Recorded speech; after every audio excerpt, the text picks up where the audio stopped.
Hello friends, welcome to Jece channel.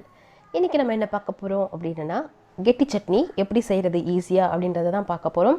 இது ஒரு 2-3 நிமிஷத்துல நம்ம ஈஸியா செஞ்சு முடிச்சிரலாம். ஒரு அவசரமா நம்ம சீக்கிரமா ஒரு சட்னி செய்யணும், ஒரு வடைக்கோ இல்ல டிஃபனுக்கோ, இட்லி தோசை எதுவா இருந்தாலும் சரி, நம்ம டக்குன்னு செய்யணும் அப்படினா இந்த கெட்டி சட்னியை நீங்க 2 மினிட்ஸ்ல செஞ்சு முடிச்சிரலாம். வாங்க வீடியோக்குள்ள போகலாம், எப்படி பண்றதுன்னு பார்க்கலாம். ஒரு மிக்ஸி ஜார் எடுத்துக்கங்க. அதில் அரை மூடி தேங்காய் எடுத்துருக்கோம் நாங்கள். ஒரு சின்ன தேங்காயில் அரை மூடி. அதுக்கப்புறம் 2 பூண்டு பல், தோலெல்லாம் உரிக்க வேண்டாம், அப்படியே போட்டுக்கோங்க. உடச்ச கடலை 2 ஸ்பூன் சேர்த்துருக்கோம். கருவேப்பிலை ஒரு இனுக்கு, தேவையான அளவு உப்பு, இவ்வளோதாங்க. இதை நல்லா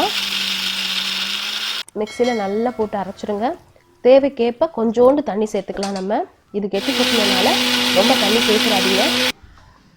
கொஞ்சம் கொஞ்சமாக விட்டு இந்த மாதிரி நல்லா கெட்டியாக இருக்கிற மாதிரி அரைச்சி எடுத்துக்கோங்க. வேறு ஒரு பாத்திரத்தில் நான் ஷிஃப்ட் பண்ணிட்டேன். இப்போது இதுக்கு நல்லெண்ணெய் இருந்ததுன்னா நல்லெண்ணெய் ஊற்றி, ஒரு 2 ஸ்பூன் நல்லெண்ணெய் ஊற்றி அதில் கொஞ்சமாக கடுகு போட்டு நல்லா பொரிஞ்சதும் இந்த சட்னியில் எடுத்து ஊற்றிட்டிங்கன்னா நம்மளுடைய கெட்டி சட்னி ரெடி. இது ரொம்ப டேஸ்ட்டாக இருக்கும். கண்டிப்பாக இதை செஞ்சு பார்த்துட்டு எங்களுக்கு சொல்லுங்கள் எப்படி இருந்ததுன்ட்டு. உங்களுக்கு இந்த கெட்டி சட்னி பிடிச்சிருந்ததுன்னா லைக் பண்ணுங்கள், ஷேர் பண்ணுங்கள், கமெண்ட் பண்ணுங்கள். இன்னும் சப்ஸ்கிரைப் பண்ணாமல் இருந்தீங்கன்னா சப்ஸ்கிரைப் பண்ணுங்கள். தேங்க்ஸ் ஃபார் வாட்சிங்.